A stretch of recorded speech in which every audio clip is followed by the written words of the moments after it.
ici Sophie Chérie de retour. Aujourd'hui, pour une vidéo, quels seraient mes emplois de rêve? Donc, je vais discuter avec vous de un peu au fil des années, quel genre d'emplois m'ont intéressé, puis lesquels sont toujours considérés comme mes emplois de rêve. Donc, enfant en tant que tel, je vous dirais, j'avais pas vraiment d'emploi de rêve, tant que ça, je vous dirais. Je vous dirais que c'est le premier emploi, la première carrière que ça a commencé à apparaître. Je vous dirais que c'est au début du secondaire. J'ai toujours eu beaucoup d'intérêt pour la lecture. Donc, quand on était en été, je pouvais louer le maximum de livres qu'on avait le droit et lire ce maximum de livres-là pendant la semaine et des fois finir avant. Puis, je retournais la semaine suivante, je reprenais mon maximum de livres. Je faisais ça tout l'été. Je dévorais des livres, littéralement. Donc, quand je suis arrivée au secondaire, ça a continué pendant mes étés aussi, mais je me suis découvert une grande passion pour l'écriture. Oui, j'avais une grande passion pour l'écriture qui a commencé avec, je vous dirais, principalement de la poésie. J'ai découvert la poésie au secondaire et j'en ai plusieurs d'écrits d'ailleurs qui datent de cette époque. Je vais sûrement vous faire une vidéo avec ces poèmes-là, en tout cas une partie peut-être, on verra. Donc, mon emploi de rêve, je vous dirais, tout mon secondaire a été de devenir écrivain ou poète. Donc, c'était vraiment mes emplois de rêve. Par la suite, quand je suis arrivée à la fin de mon secondaire, ben, je vous dirais que ce qui est arrivé, c'est que je me suis fait dire par mes parents que être écrivain ou poète, ça ne paye pas les comptes. Donc, d'oublier ça, que je ne pouvais pas m'en aller dans un cursus littérature ou écriture ou quelque chose comme ça, que c'était pas une bonne idée. Donc, là, j'ai refait des recherches pour voir qu'est-ce qui pourrait m'intéresser. Et au final, ce qui m'aurait intéressé, ça aurait été dans le domaine de la santé. Oui. Donc,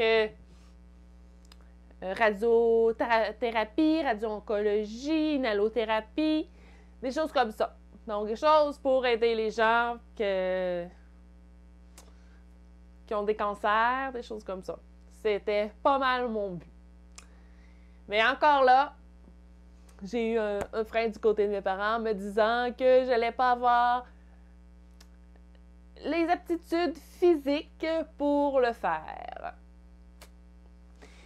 Donc, finalement, comme vous le savez peut-être, j'ai un diplôme en sciences, un bac en fait, en sciences et technologies des aliments. Donc, développement de nouveaux aliments, contrôle qualité, des choses comme ça. Ça me passionne, l'alimentation me passionne aussi. Mais, c'est pas mes passions principales. Puis je vous dirais que mon emploi de rêve, c'est vraiment plus des emplois dans la création. Donc, présentement, mon emploi de rêve pourrait être YouTube, mais je fais pas un sou avec ça présentement. On s'entend, hein? Zéro sous.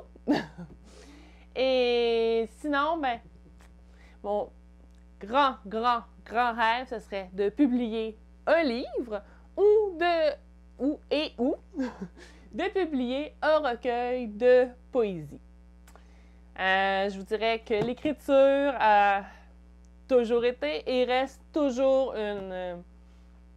il y a toujours une importance très forte dans ma vie. Donc, ça a été laissé de côté avec les études de niveau universitaire parce que là, je n'étais pas capable de étudier le temps que ça prenait, plus l'écriture, ça fonctionnait pas. Ensuite, j'ai recommencé pendant une petite période à faire de l'écriture après mon université. Par contre, j'ai eu mes enfants, donc avec des enfants en bas âge, ben, le temps nous manque un petit peu. Donc, l'écriture avait été mise de côté. Mais pour 2019, l'écriture devrait revenir. D'ailleurs, vous avez vu que pour mon anniversaire de mariage, j'ai écrit un poème pour mon conjoint. C'était vraiment moi qui l'ai écrit. C'est pas quelque chose que j'ai pris à quelque part ou quoi que ce soit. C'est quelque chose que j'ai créé. Mais on va essayer de retourner à continuer à faire des poèmes. Il y a peut-être un projet d'écriture que je suis en train de commencer. Ça fait un bout de temps qu'il est commencé, mais que faudrait que je le fasse, que je trouve le temps pour le faire. Donc, mon emploi de rêve serait... Ben, il y a on va dire deux possibilités. Ce serait tout simplement de continuer à faire des vidéos YouTube et d'avoir un petit revenu, d'en tirer un petit peu de revenus de là.